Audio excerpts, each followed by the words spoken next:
South আফ্রিকার player মেক্সিকোর প্লেয়ারকে কিন্তু ফেলে দিয়েছে, মাথায় হাত দিয়ে ঘুরিয়ে ফেলে দিয়েছে। এটা কিন্তু রেফারি চেক করার চেষ্টা করছেন যে দোষটা কতটুকু ছিল, কার ছিল, কোথায় বল ছিল, সেই মুভমেন্টটা কোন দিকে ছিল আসলে সেটির উপরে ডিপেন্ড করবে যে সেটি পেনাল্টি হবে কিনা বা রেড কার্ড হবে কিনা। নট অনলি পেনাল্টি, সরি দুঃখিত, পেনাল্টি না, রেড কার্ড পাবে কিনা।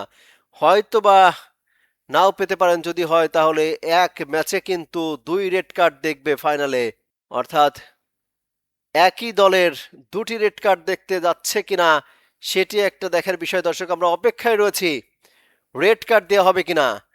সাউথ আফ্রিকার একজনকে কিন্তু রেড কার্ড দিয়ে বের করে দেওয়া হয়েছে, 10 জনের টিম হয়ে গিয়েছে প্রথমবার। আরেকজনকে রেড কার্ড দেবে কিনা সেটি কিন্তু দেখার বিষয়। একটু মনে হচ্ছে যে রেফারি তার যে কড়া মেজাজ সেটিই দেখানোর চেষ্টা করছেন কিনা আমরা এখনো বুঝতে পারছি না।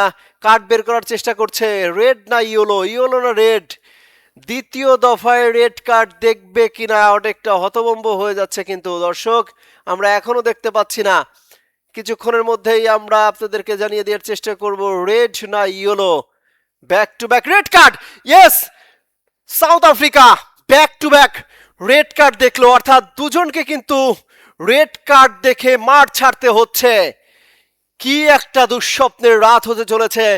বিশ্বকাপের উদ্বোধনী যে ম্যাচটি দুঃস্বপ্নের হয়ে থাকলো সাউথ আফ্রিকার জন্য, 2 গোলে পিছিয়ে রয়েছে, তারপরে 2জনকে রেড কার্ড খেতে হচ্ছে, মাঠ থেকে বেরিয়ে যেতে হচ্ছে।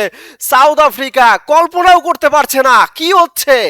11 নম্বর জার্সির প্লেয়ার রেড কার্ড খেয়ে মাঠ থেকে কিন্তু বিদায় নিতে হচ্ছে। 2 গোল সাথে রেড কার্ড, ভয়ঙ্কর কিন্তু অভিজ্ঞতা। দুঃস্বপ্নের একটি রাত, বিশ্বকাপের শুরুর রাত দক্ষিণ আফ্রিকার জন্য রীতিমতো যেন দুঃস্বপ্নের রাত।